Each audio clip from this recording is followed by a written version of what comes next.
नमस्कार, मैं हूं पुण्य प्रसून वाजपेयी। दस्तक में बात आज जवानों की होगी और हमने नाम दे दिया है सावधान विश्राम। बड़ा प्रचलित नाम है, बड़ा सीधा नाम है, लेकिन इस सावधान के आगे जवान लगा दीजिए और विश्राम के हालात सत्ता से जोड़ दीजिए तो क्या होगा। दरअसल बात आज इसी की हो रही है और शुरुआत भी इसी की हो रही है।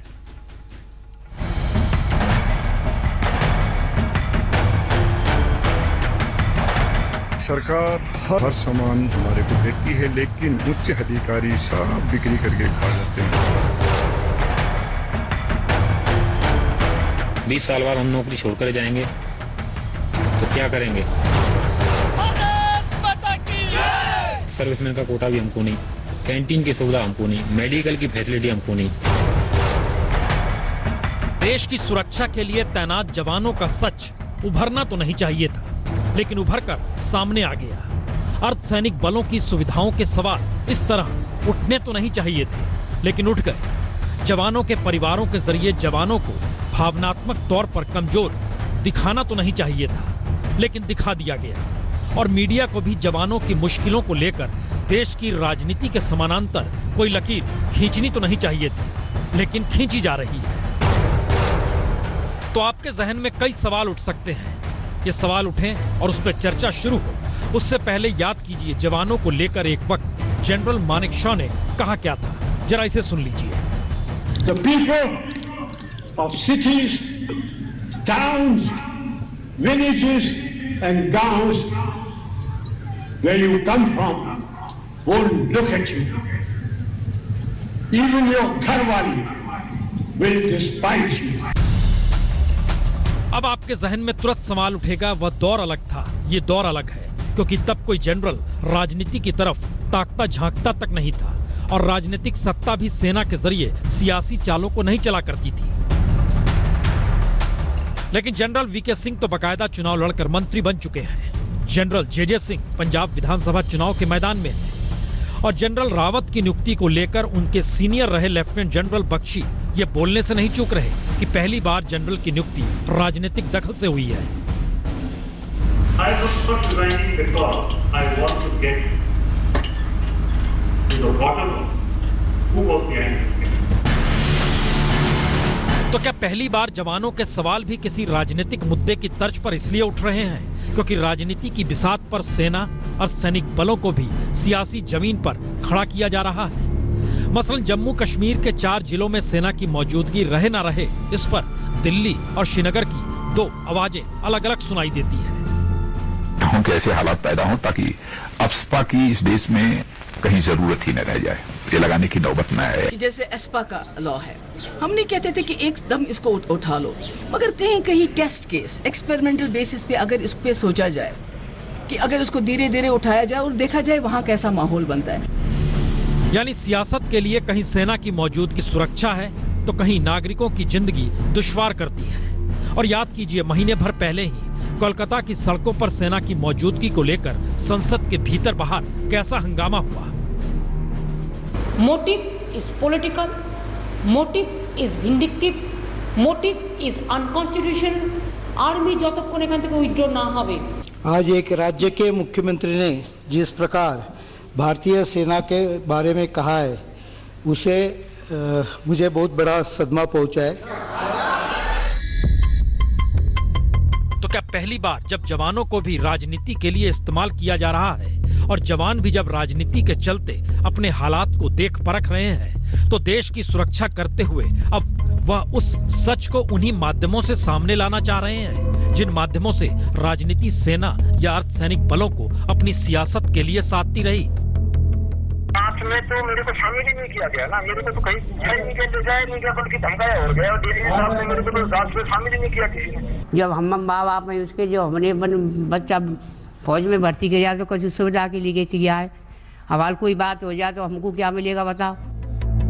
यानी नियम कायदे नहीं बल्कि सेना का अनुशासन भी टूट रहा है। या पहली बार ये हालात राजनीति को पाठ पढ़ा रहे हैं कि सेना का इस्तेमाल राजनीति के लिए ना किया जाए, क्योंकि मौजूदा सच तो यही है कि देश बिना जवानों के चल नहीं सकता और ना देश बच सकता है।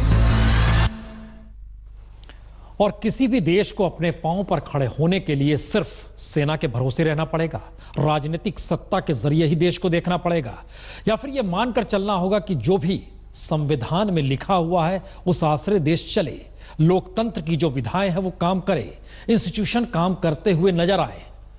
या फिर अगर सब कुछ खत्म हो रहा है तो आइए जरा देख लीजिए इस देश के भीतर जिन जवानों को लेकर सरकार पिछले 48 घंटों से उहापोह की स्थिति में है, बीएसएफ के भीतर खलबली मची हुई है। अफसर अधिकारी क्या क्या सोच रहे हैं। इस देश में वाकई जवान ना हो तो फिर देश कहां कैसे टिकेगा, इस रिपोर्ट में देखिए।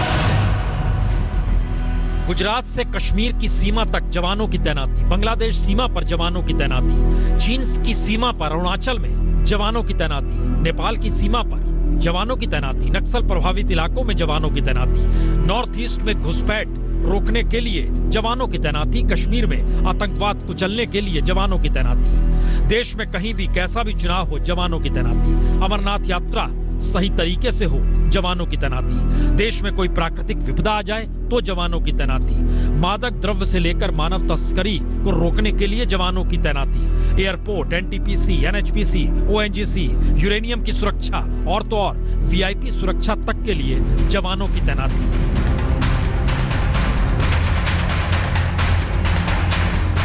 जी, बीएसएफ, सीआरपीएफ, आईटीबीपी, सशस्त्र सीमा बल, सीआईएसएफ, एनएसजी, इनसे जुड़े तमाम जवानों की नियुक्ति देश के हर जगह हर हिस्से में होती है। यानी देश के सामने आने वाली हर मुश्किल के सामने अर्धसैनिक बलों की तैनाती ही देश को किसी मुश्किल में आने नहीं देती। और अगर 14 लाख सेना को छोड़ दें तो सच यही है कि अर्धसैनिक बलों के 33 लाख जवान ही देश को हर मुश्किल से निजात दिलाने के लिए हर वक्त मुस्तैद रहते हैं। और इस मुस्तैदी का दूसरा सच यह भी है कि बीते 10 बरस में 3,393 जवान इन्हीं हालातों में शहीद हो गए। मसलन 2005 से लेकर अभी तक सबसे ज्यादा जवानों की मौत नक्सल प्रभावित इलाकों में 1,852, उसके बाद कश्मीर के आतंकवाद से जूझते हुए 1,032 जवान शहीद हो गए, नॉर्थ ईस्ट में घुसपैठ रोकने के लिए 496 जवान मारे गए और पंजाब में 13 जवान मारे गए।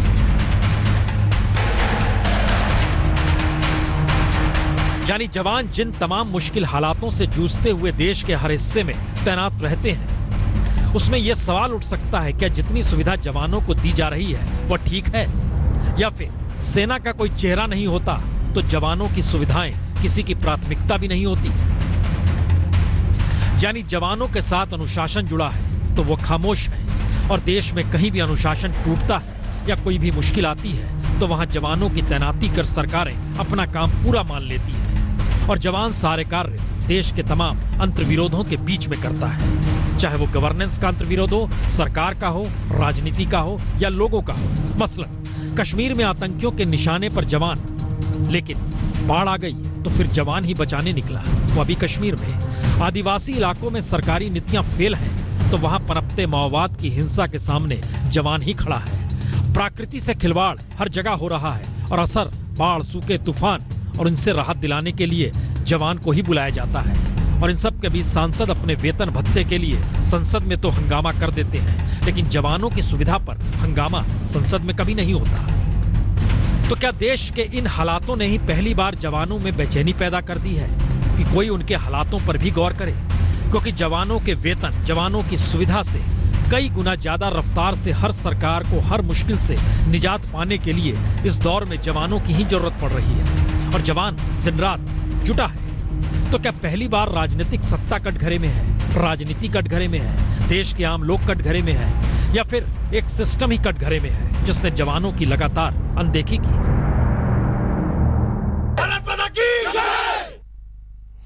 जवान तो सावधान की मुद्रा में ही है, चाहे सीमा पर हो, नक्सल प्रभावित इलाके में हो या दिल्ली के विजय चौक पर खड़ा हो जहां सुबह 4 बजे ड्यूटी बदलती है और देर शाम ढलने के बाद भी वो लगभग 12 घंटे खड़ा ही रहता है।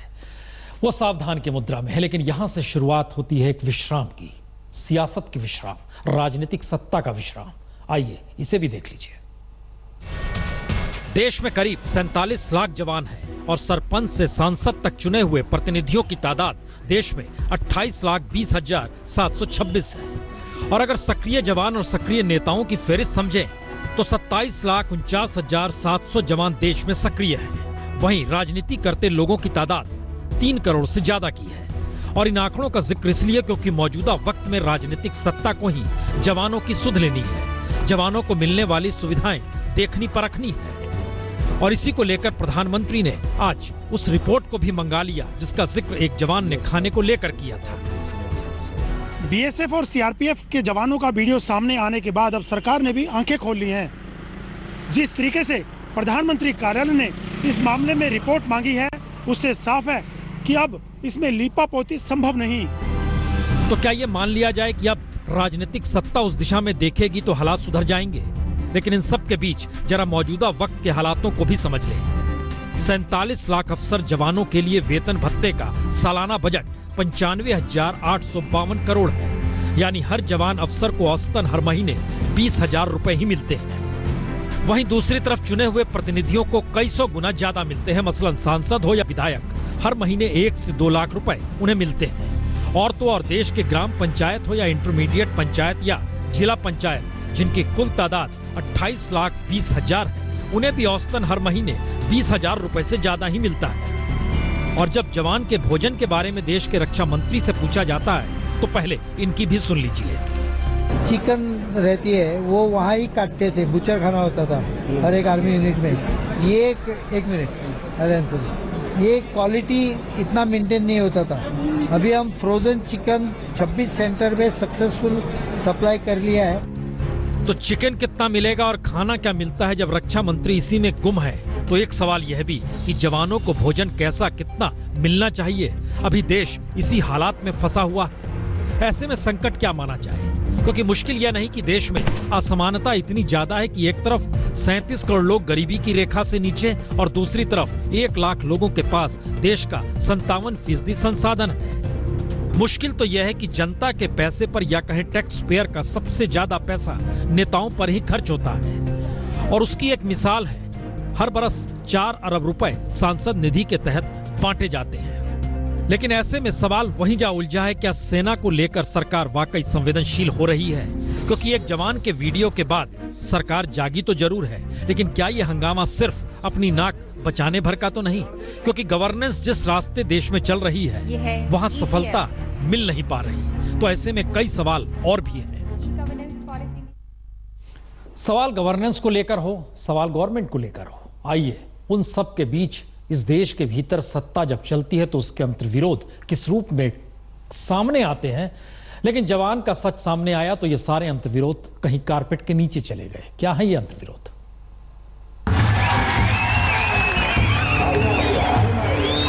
तो अब यह लगभग तय हो चला है कि पोंगल के मौके पर तमिलनाडु में विवादित जल्लीकट्टू का खेल नहीं होगा। और सुप्रीम कोर्ट ने न मोदी सरकार के नोटिफिकेशन को माना, न वकीलों के ग्रुप की सुनी। हालांकि इन सब के बीच तमिलनाडु में विरोध प्रदर्शन भी हो रहा है। लेकिन यहां मुद्दा जल्लीकट्टू का नहीं। मुश्किल तो यह है कि मिनिमम गवर्नमेंट मैक्सिमम गवर्नेंस को लेकर सरकार ने जब अपनी शुरुआत की तो क्या मौजूदा वक्त में जितनी भी महत्वाकांक्षी योजनाएं थी या फिर सरकार जो चाहती थी वो आखिर सफल हो क्यों नहीं पा रही है? क्योंकि सरकार ने एक के बाद एक कई योजनाओं का ऐलान किया। मसलन हाल में नोटबंदी के फैसले के गलत क्रियान्वयन को लेकर भी अब सवाल उठने लगे हैं। और डिजिटल इंडिया को लेकर अब एसोचैम और डिलॉइट ने अपनी रिपोर्ट में सवाल उठा दिया है। और इस रिपोर्ट में साफ कहा गया है कि डिजिटल इंडिया प्रोग्राम की धीमी गति और देरी की वजह ही यही है कि देश में बुनियादी ढांचा ही नहीं है और विकास भी धीमा है।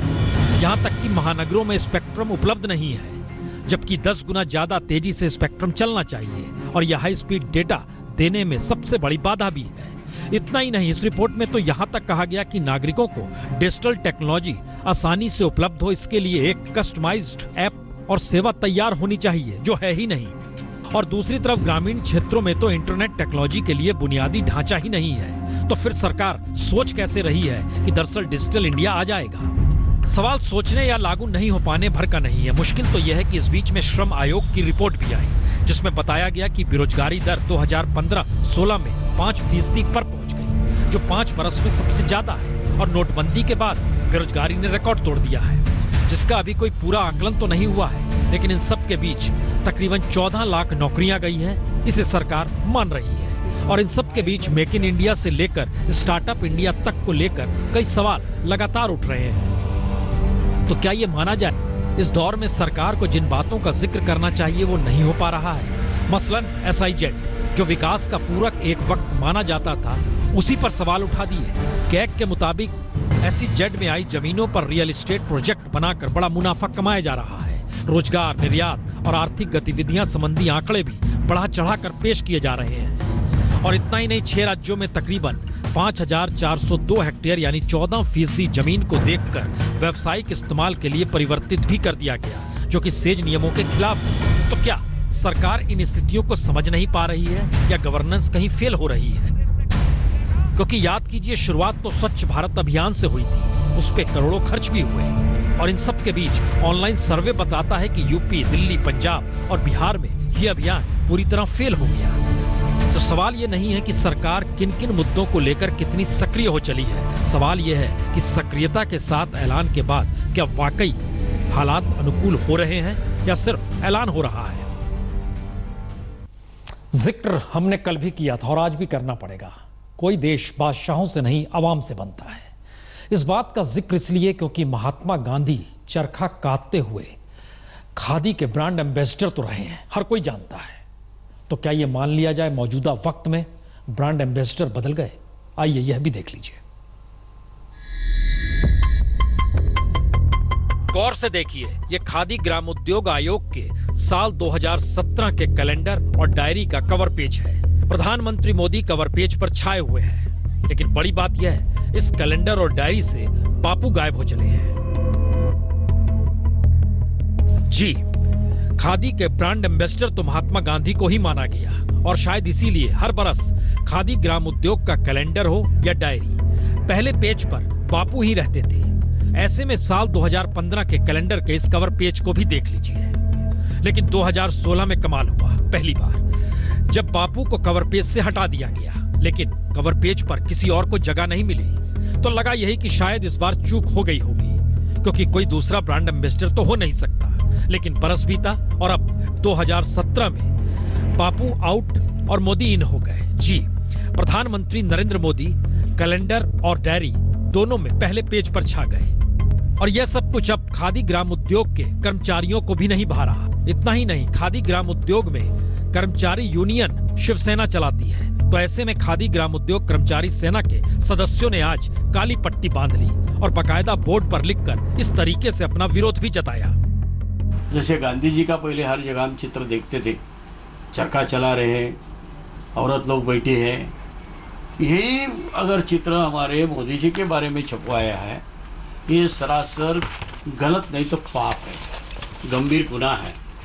ये कैलेंडर जो हर घर में पहुंचने वाला है। लेकिन विरोध का क्या है? प्रधानमंत्री मोदी की तस्वीर चस्पा किसी को इनकार होना नहीं चाहिए।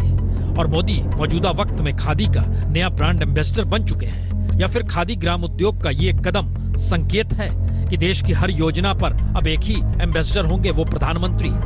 क्योंकि अब इस मुद्दे पर राजनीति तय है और महाराष्ट्र में तो सरकार भी शिवसेना और बीजेपी मिलकर चला रही है। तो ऐसे में बापू की जगह मोदी आ गए तो फर्क पड़ना नहीं चाहिए। लेकिन बावजूद इसके कर्मचारियों ने वहां पर प्रबंधन से शिकायत की और उन्हें भरोसा पिछले बरस दिया गया था कि अगले बरस ऐसा नहीं होगा, लेकिन इस बरस हो बिल्कुल उल्टा गया। शिवसेना प्रमुख बाला साहब ठाकरे महात्मा गांधी को इतना कुछ खास नहीं चाहते थे। अपने भाषणों में भी उन्होंने ये बात कई बार जाहिर की थी। लेकिन खादी और ग्रामोद्योग कमीशन की डायरी और कैलेंडर से बापू की तस्वीर हटाकर प्रधानमंत्री नरेंद्र मोदी की तस्वीर क्या लगी, शिवसेना को यह बात खलने लगी। और अब लगता है कि यह बात दूर तक जाएगी। साहिल जोशी, मुंबई, आज तक। चरखा काटते बापू, चरखा काटते मोदी, बात दूर तलक जाएगी। बहुत तेरे ऐसे सवाल हैं जो सवाल दरअसल इस दौर में क्या गुम होते चले जा रहे हैं। और संयोग देखिए, सियासत इस रूप में विश्राम हो चली है कि उसे कोई विचारधारा, कोई सोच, कोई कार्यकर्ता, कोई प्रतिबद्धता नहीं चाहिए। मसलन यूपी के चुनाव में एक शख्स ऐसा जो एक तरफ गीत गाता है अखिलेश के लिए, दूसरी तरफ वो गीत गाता है मायावती के लिए। दोनों गीतों को सुनिए जरा। चल पलक झपक बे धड़क धड़क, चल पलक झपक बे धड़क धड़क, ए चिकनी है अब तो सड़क सड़क, लखनऊ दिल्ली में धड़क धड़क, चल पूर्वांचल तक धड़क धड़क, चल पूर्वांचल तक धड़क धड़क,